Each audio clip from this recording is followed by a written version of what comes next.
Hello, and welcome to my channel. My name is Tesh. Here, I teach you how to connect with your higher self, God, and nature by clearing blocks, negative energy, and doing magic to manifest the life that you want. So let's get it. Hey, baby loves. It's Tesh here. And today I want to talk to you guys about the law of polarity. One of the most important laws you're going to have to learn before you can, well, you'll have to learn how to do all of them, but you'll have to learn how not to be polarized. So it's two things that you need to learn with the law of polarity: what polarity is and how not to live your life in a polarized way so that people can't take advantage of certain aspects of the polarity in this world. So first, let's talk about what polarity is. The law of polarity states that everything can be split into two opposites. Each will contain the very essence of itself. So when dealing with polarity, let me give you an easy example, not just the yin and the yang sign. Let's use it in real life. Emotions. This is love. This is hate. And this is like. All in the same spectrum of a polarity. You can use love to gain what you want. You can use hate to gain what you want. It always, you know that saying that it's a thin line between love and hate? This is it here. Because love and hate live on the same polarity. They live on the same plane. You can't have love without hate. And what's the center of that is like. Okay?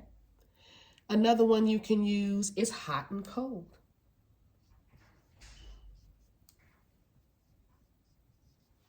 And then the center is warm. You see what I mean? Still the same polarity. Very simple way to explain polarity. Now, polarity in magic. This is where it gets tricky. Because in order for you to be able to do your magic, you cannot be polarized. You cannot live in either spectrum. You'll always be riding the center path. Now, you want to still have the experiences of each polarity, the good, the bad, if that's how you want to see it, the positive, the negative. You want to still have both experiences, but you want to experience them riding the center path. When you start being polarized, being fully into the good, this is where the religious people think that they live. What ends up happening in order to keep this energy up, you have to then just jump to the other side. There'll always be someone using this dark energy to feed it, because you can't have one without the other.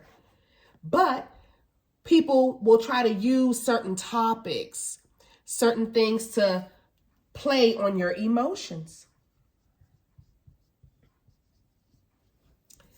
They may say certain things to polarize you and get you to vote a certain way. They'll say certain things to scare you into thinking that God is going to strike you into hell if you think for yourself and if you hold a crystal in your hand. This is the craziness that goes on in the world. And that's because they're using polarity. Now let's dig deeper into it.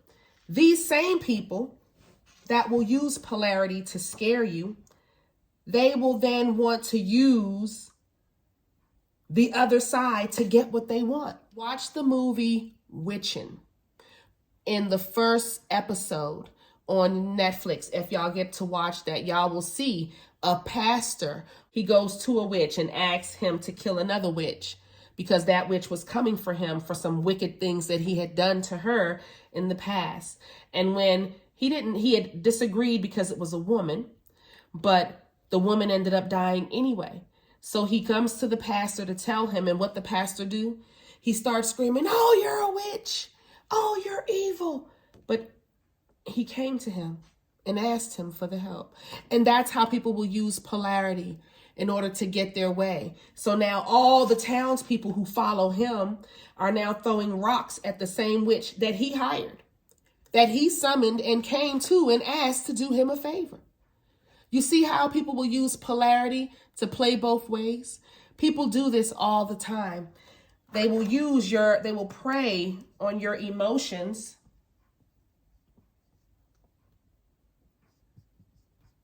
to get their agenda accomplished. And they will use scare tactics and things that are harsh and will trigger you in order to get you to see things their way. So in order to use polarity in magic, you have to get out of the matrix. You have to get out of all of this goodness, and you have to get out of all of this negativity. That's why most people who do spirituality work the center path. This is the path that we work. Why? Because while we're in this center path, in our subconscious, in our consciousness, and dealing with our divine self, we're still tapping into Venus and Mercury and Jupiter and Mars and Uranus and Saturn. We're still having all of these experiences, and we get to bounce between them. We don't just sit in the center path. You can't just sit here, because if you just sit here, you'll be a monk. That's no fun. You still want to live life. You don't want to dwell in either one of these. You want to dwell here, and you want to utilize all of them as you live. What this will teach you is that when you get to the point where things aren't triggering you and you're not arguing certain topics or being polarized by everything in front of you, you will then be able to keep that balance within. And any old thing that comes your way won't knock you off your foot, knock you off your magic. Or you'll be able to recalibrate yourself back faster because you don't live in this polarity. You won't feel the need to fight it because you'll already live in this, and you'll already know that regardless of whatever either of these polarities think and say, God is going to reign anyway. So it doesn't matter whoever think they're right, as long as you know you're not being polarized and pulled from side to side. I'm a Libra, so I have no choice but to live in the center path because I always understand both sides. They both always make sense to me, so I just always leave it alone. I understand why the church people do what they do, and I understand why the dark people do what they do. And I leave it at that. Both of them to me are weird, and I leave them in their weirdness, and I just keep it pushing. And I know they probably think I'm weird because I do the center path. But I still live, and I have all of the experiences that I enjoy having. So when you're using polarity in your magic, the goal is to not be polarized. Ways that you can filter out things that try to polarize you is not really watching the news. When you're not polarized, you can pull back and watch the agenda happen in front of you and then fully understand and grasp what's going on instead of being trapped and caught up in the thought process of, oh my Lord, this person is doing this and this person did that. And oh, you see, like every little thing won't grip you. And you'll be able to focus on other things. Focus on the matter that's really in front of you. What really needs to happen.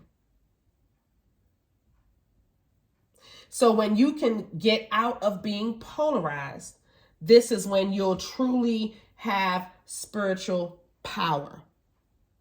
All right, guys, I don't want to dwell on it, but I did want to just get into what polarity is, give you an example of it. Watch the movie, the TV show Witcher, The Witcher or The Witchin is something to that nature. I watched that about a couple weeks ago, and I just was so, when I saw that, I said, wow, look how people use the art of polarity so well. And other people are willing to jump on the bandwagon because they're triggered for something that they really can't control. Okay, so there it is. I'm going to go ahead and move on to the next law, and I'll see y'all in the next video. Bye, my loves.